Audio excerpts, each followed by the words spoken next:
अब यो देशमा राजनीतिक स्थायित्व कायम गर्नको लागि वामपन्थीहरूको गठबन्धन कम्युनिस्टहरूको एकताले एउटा नयाँ युगको सूत्रपात हुनेछ। हामी सबैलाई थाहा छ, जति बेला हामीले संविधान सभाबाट संविधान बनाइसकेपछि निर्वाचन प्रक्रियामा वाम गठबन्धन र कम्युनिस्ट पार्टी एकताको संकल्प गर्यौं, देशैभरि उत्साहको एउटा नयाँ लहर छायो। सिङ्गो पार्टी पंक्ति र आम नेपाली जनसमुदायले हाम्रो त्यो निर्णयलाई उत्साहको साथ अनुमोदन गर्यो र हामीलाई विश्वास थियो हामीले अब देशमा स्थायित्वको नयाँ युग, विकास र समृद्धिको नयाँ युगको सूत्रपात गर्नेछौँ।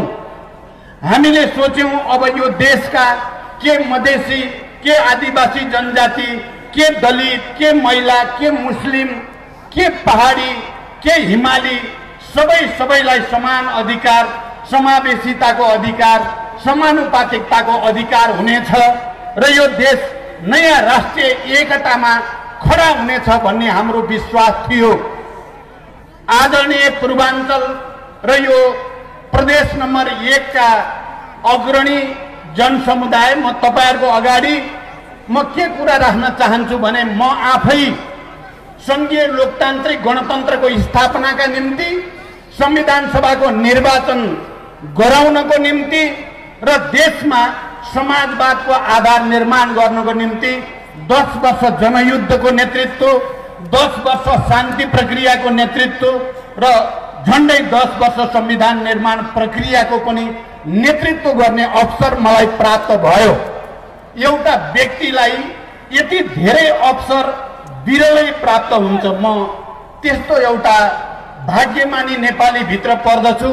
तपाई प्यारा दिदीबहिनी दाजुभाइहरू, देशभरिका आदरणीय जनसमुदायले मलाई एकातिर विद्रोहको नेतृत्व गर्ने, अर्कोतिर शान्तिको नेतृत्व गर्ने अनि संविधान सभाको चुनाव गर्ने, गणतन्त्रको घोषणा गर्ने ठाउँसम्म ल्याउनको लागि मलाई योगदान गर्ने अवसर तपाईहरुले दिनुभयो। यो आफैमा एउटा गौरवशाली कुरा हो र मैले नै हो गिरिजा प्रसाद कोइरालासँग हस्ताक्षर गरेर विस्तृत शान्ति सम्झौतासँग जोडेर संविधान सभातिर देशलाई ल्याउनको लागि पहल गरेको आज म सम्झिरहेको छु। बडो ताजा रूपमा हामीले यो शान्ति र संविधान सभा मार्फत, संघीय लोकतान्त्रिक गणतन्त्र मार्फत अब सबै श्रमजीवी जनताहरूलाई धेरै अधिकार हामीले प्रदान गर्नेछौँ। हामीले मजदुर, यो मजदुर आन्दोलनको अग्रणी विराटनगरमा उपस्थित भएर तपाईहरुको अगाडि मैले सम्बोधन गर्दै गर्दा मैले सोचेको थिएँ अब वाम गठबन्धन र पार्टी एकता भइसकेपछि हामीले मजदुरहरूको हक अधिकारलाई राम्रैसँग प्रगतिशील ढंगले स्थापित र लागू गर्नेछौँ।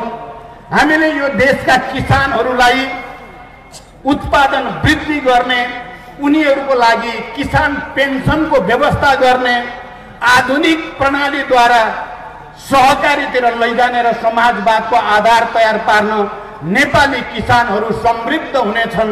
नेपाली किसानहरू आधुनिक प्रविधिको प्रयोग गरेर समुन्नत कृषि उत्पादनका धनी हुनेछन् भन्ने सपना हामीले देखेका थियौं। मैले त्यही सपना देखेको थिएँ।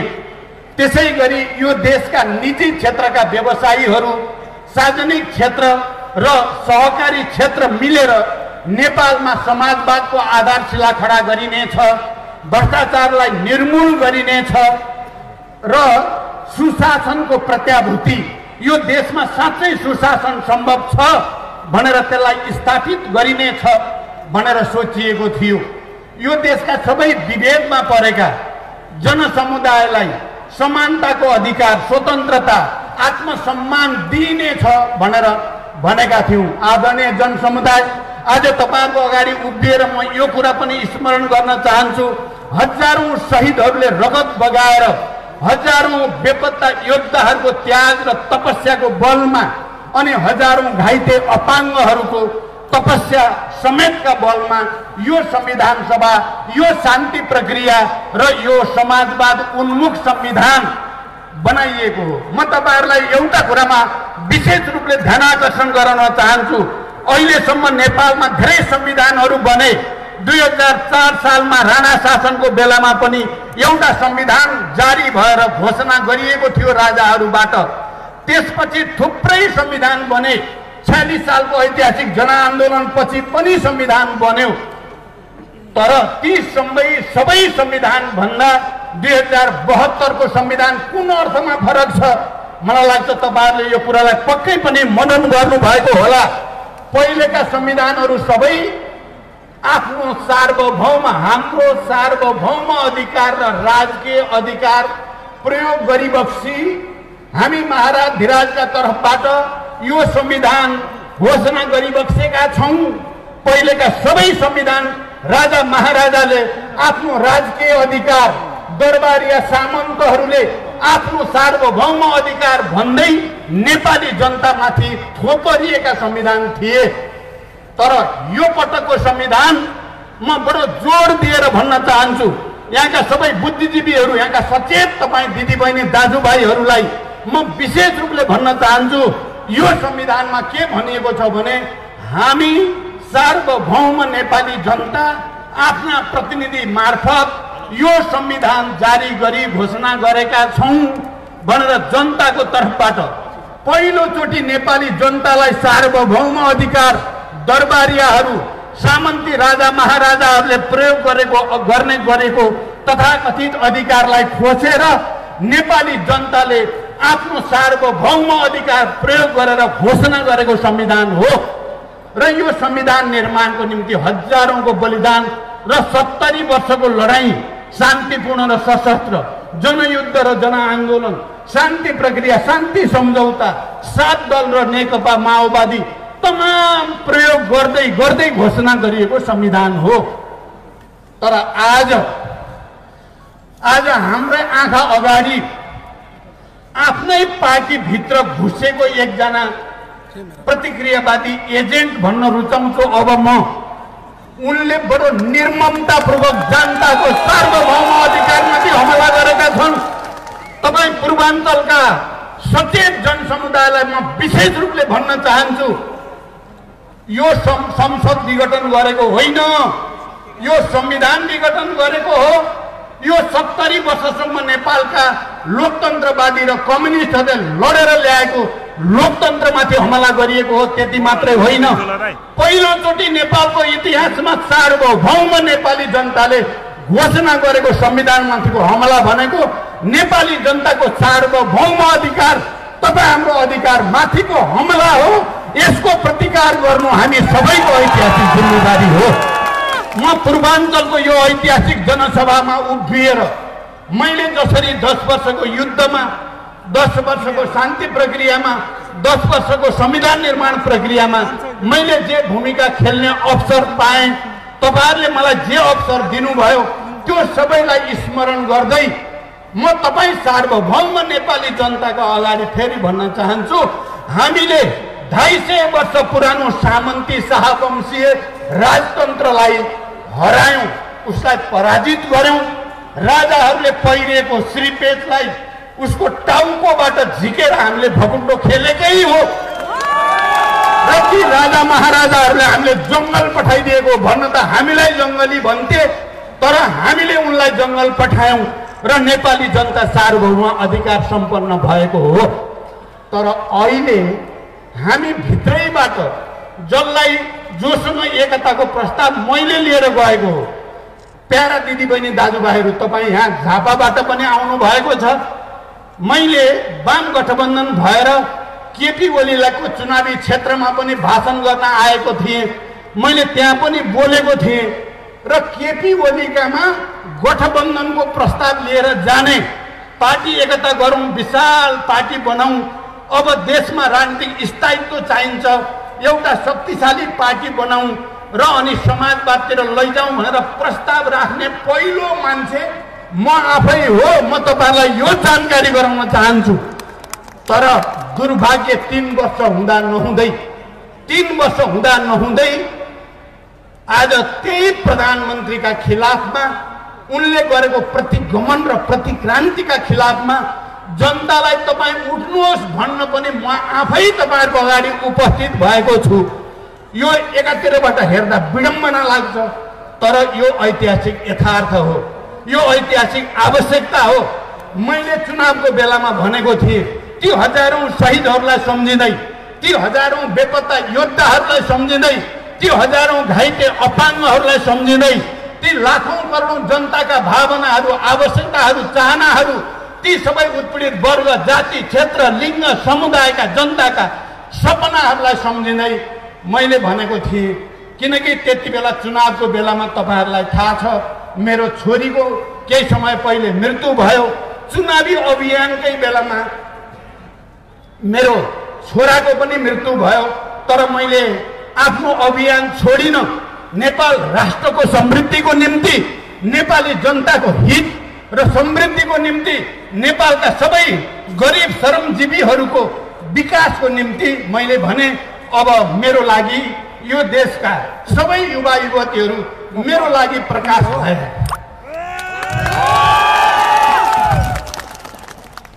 मेरो लागि अब अरू कुनै चिज, मेरो अरू सपना छैन। अबको 10 वर्ष म देशलाई समाजवादतिर लैजाने, यो देशका मधेसी, आदिवासी, जनजाति, दलित, महिला, मुस्लिम, पहाडी, हिमाली सबैको समृद्धिको लागि काम गर्ने मेरो सपना छ। म त्यसो गरेर मर्न चाहन्छु, मैले भनेको थिएँ। म आज पनि त्यसैमा प्रतिबद्ध छु।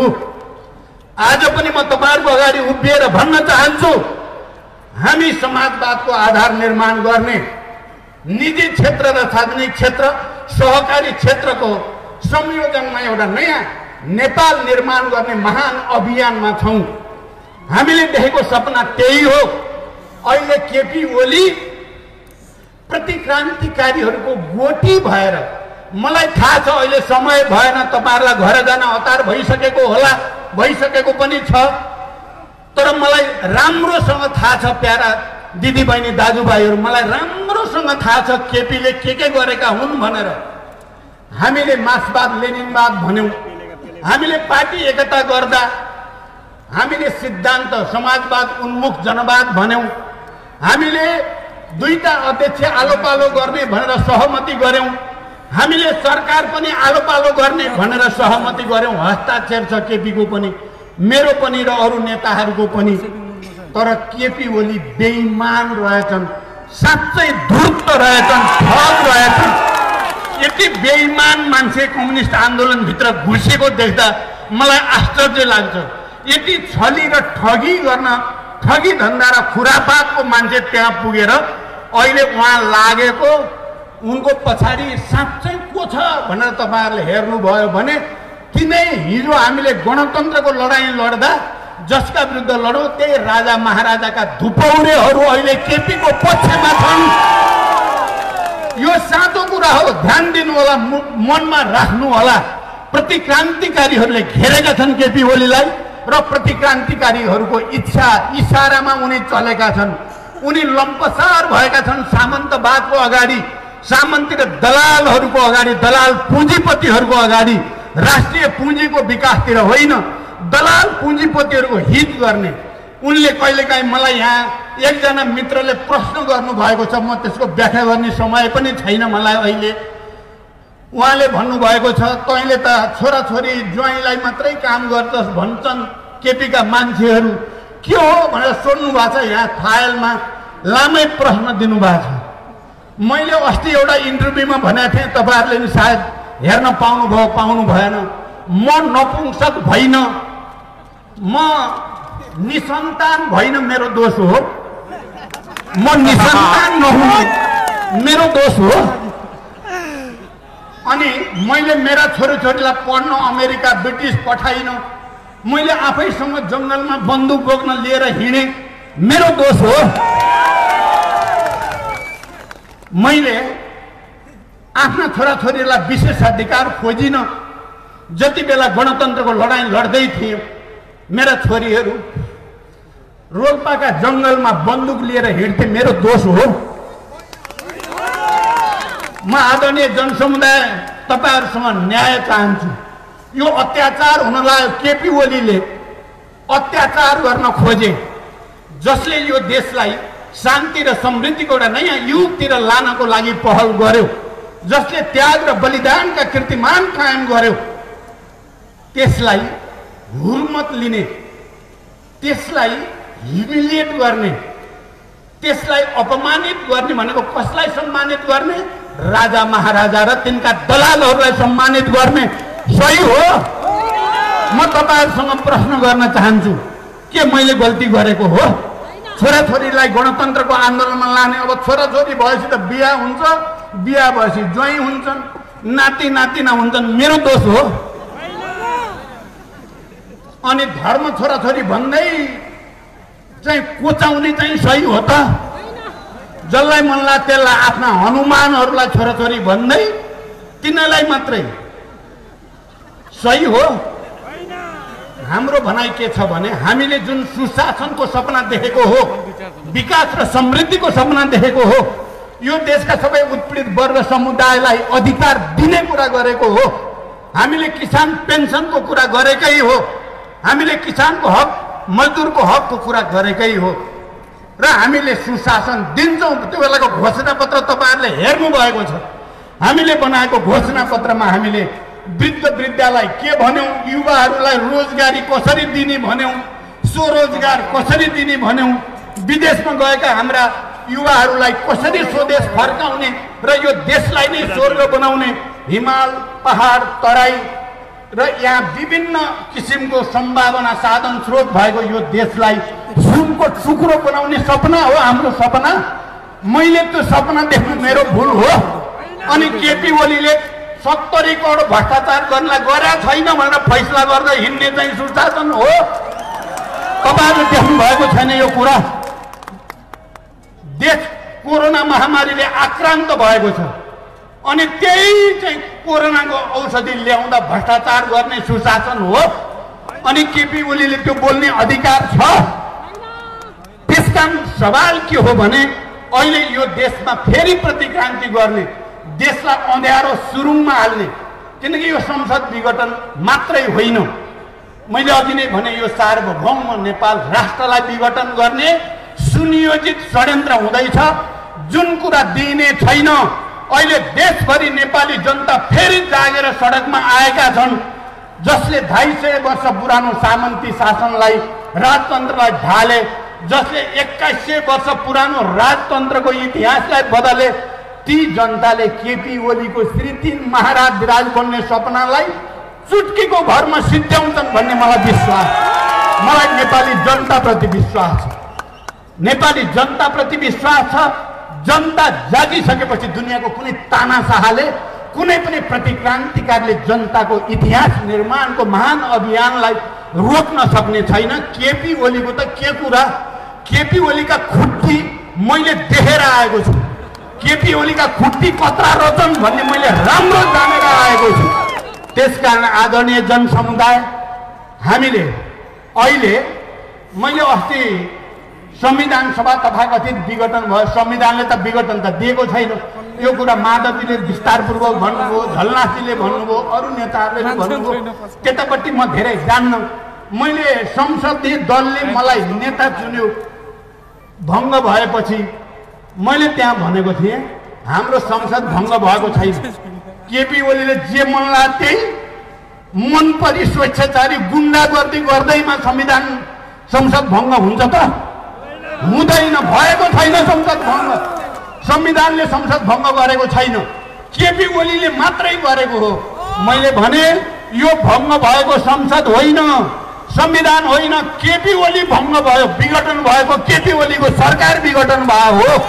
अब केपी ओलीको सरकारको वैधानिकता छैन, आधिकारिकता छैन, भङ्ग उनले आफ्नै खुट्टामा बन्चरो हानेको हो। त्यसकारण मैले भने केपीजी इतिहासमा कलङ्कको टीका लाउनु भयो, तपाईँ पश्चाताप गर्नु भएन भने तपाईँ हुन त छोराछोरी त तपाईँका छैनन् मेरा जस्ता,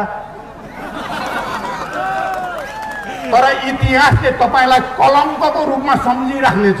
सम्झिनु त हेर्नुहोस्, नायकलाई पनि सम्झिँदो रहेछ इतिहासले, खलनायकलाई पनि सम्झिन्छ, हिटलरलाई पनि सम्झिन्छ, लेनिनलाई पनि सम्झिन्छ। तिमीलाई, उहाँलाई चाहिँ हिटलरको रूपमा, तानाशाहको रूपमा, निरङ्कुशको रूपमा, कलङ्कको रूपमा सम्झिने भयो केपी ओलीलाई। मैले त्यहाँ के भनेको थिएँ भने म पहिला भूमिगत हुँदा एकचोटि लखनऊमा जाने काम परेको थियो भारतको। लखनऊमा जाँदा 200-300 मान्छेहरू त प्ले कार्ड बोकेर हिँडेका। मैले नजिक गएर हेरेँ, प्ले कार्डमा के लेखेर छ भने मैं जिन्दा हूँ। कुरा बुझ्नुभयो? प्ले कार्डमा लेखेको ती मान्छेहरूले मैं जिन्दा हूँ, म जिउँदैछु भनेको।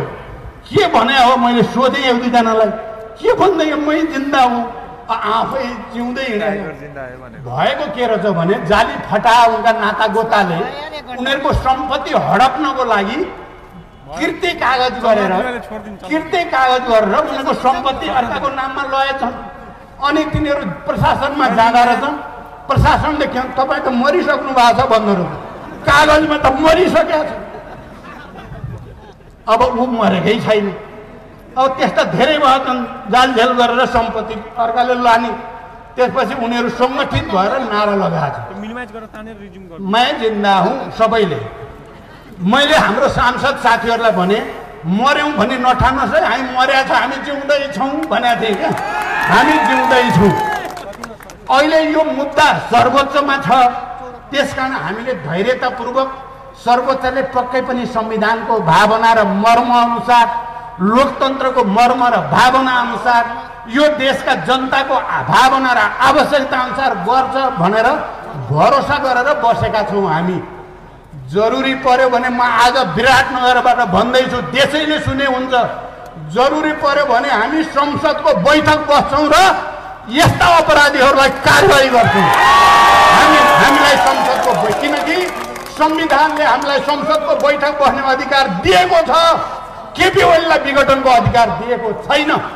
त्यसकारण संविधानको अधिकार प्रयोग गरेर केपी ओलीले गरेको असंवैधानिक र अलोकतान्त्रिक कदम सच्याउनको लागि सभामुखले संविधान सदनको बैठकको आयोजना गर्ने, हामी उपस्थित हुने र केपीलाई कारबाही गर्ने सम्म जान सकिन्छ।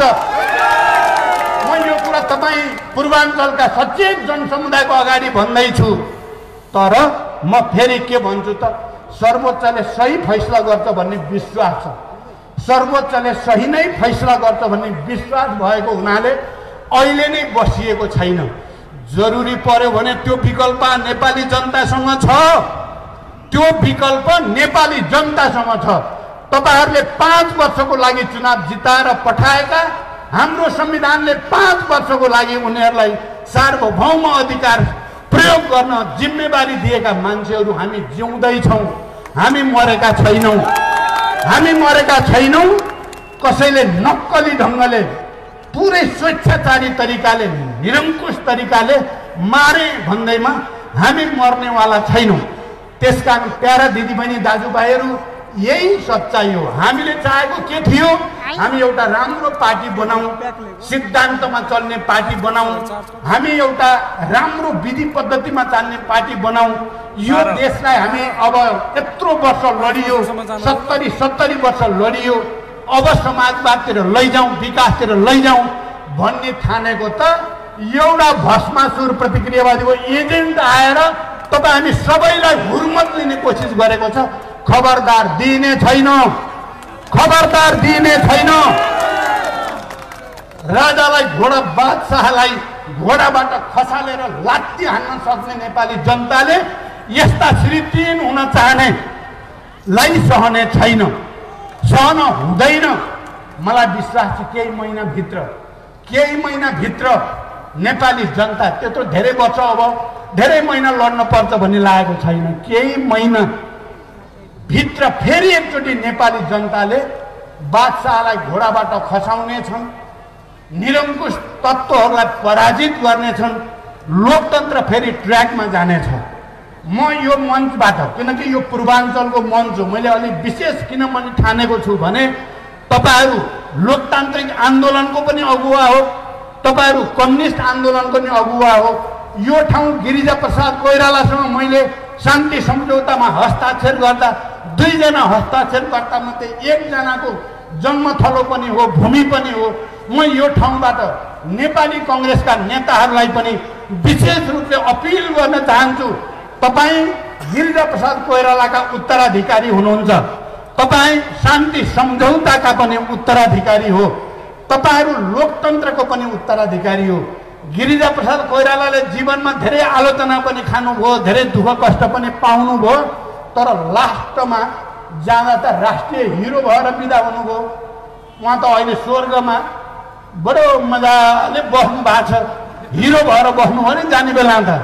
लोकतन्त्रको महानायक हामी सबैले पनि सम्मान गर्ने भयो। जिन्दगीभरि के भनियो के भनियो, मर्ने बेला त मैले पनि अभिभावक भने उहाँलाई। विचार गर्नुहोस् त, त्यो ठाउँ हो यो। र म नेपाली कङ्ग्रेसका नेता साथीहरूलाई भन्न चाहन्छु, गिरिजा बाबु त्यसरी महानायक भएर कसरी जान सक्नु भयो त भन्दा उहाँले संसद पुनर्स्थापना हुनै पर्छ, प्रतिनिधि सभा पुनर्स्थापना हुनै पर्छ भनिराख्नु भयो। मसँग पनि आउनुभयो, शान्ति सम्झौतामा पनि हस्ताक्षर गर्नुभयो, त्यसकारण महानायक हुनुभयो। अब महानायक हुने पालो हाम्रो पुस्ताको, अब हाम्रा पुस्ताका नेताहरूको पालो आयो महानायक हुने। झुकिने छैन निरङ्कुशहरूको अगाडि, अन्तिम दमसम्म लडाईँ लडिने छ र नेपाली जनताको सपना पुरा गर्नको लागि जस्तोसुकै त्याग तपस्या गर्न पनि तयार। मैले त भने नि, अब गुमाउनु केही पनि बाँकी छैन।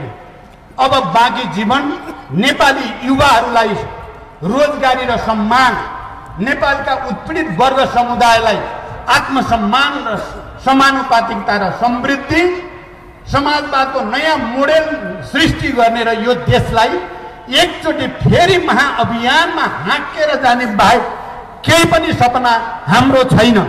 र अहिले यो पार्टीको कुरा आयो, पार्टी अघि नै आइसक्यो। हामी नेपाल कम्युनिस्ट पार्टी नेकपा हामी नै हौँ, दुविधा छैन। 70% हामीसँग छ त अर्को हुन्छ त कहीँ। अब दिउँसै रात पार्न खोज्ने, अब केपीका मान्छे भन्दै हिँड्छन् सेटिङ गरिसकिया छ, हामीले सेटिङ भइसकेका छ। त्यो सेटिङलाई जनताले भत्काउँछ र जनताको सेटिङ खडा हुन्छ। तपाईहरु दृढ हुनुहोस्, हाम्रो सेटिङ हुन्छ, हाम्रो सेटिङ जनताको सेटिङ। फटाहरूले सेटिङ गरेर हुन्छ?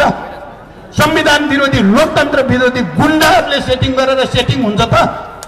जनताले गरेको सेटिङ मात्रै सेटिङ हुन्छ। मैले फेरि पनि अदालत र निर्वाचन आयोग संवैधानिक अङ्ग हुन्, उनीहरूलाई सम्मान गर्छु, विश्वास गर्छु। तर सबभन्दा ठुलो अदालत जनताकै अदालत हो। हाम्रो भरोसा जनतामाथि नै छ। तपाईँ हामी एकचोटि फेरि जुर्मुराएर उठ्नुको विकल्प छैन।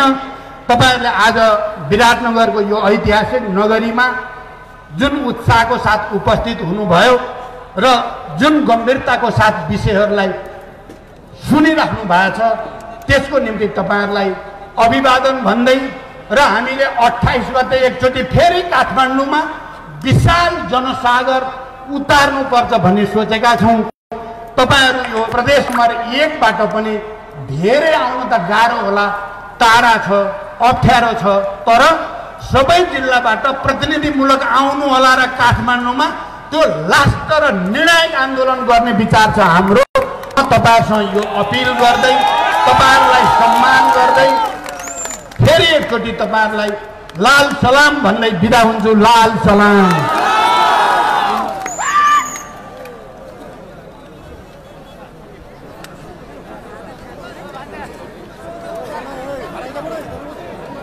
हार्दिक धन्यवाद व्यक्त गर्न चाहन्छु आदरणीय अध्यक्ष कमरेडलाई। एकछिन कार्यक्रम सक्न बाँकी छ, केही सूचनाहरू छ।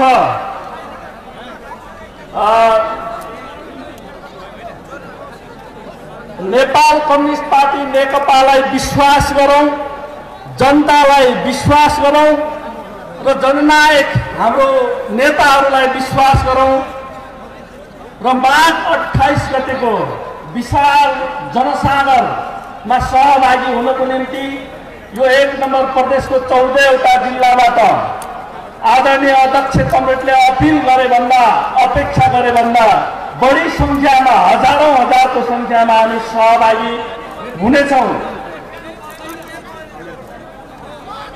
आदरणीय जनसमुदायहरू यस विशाल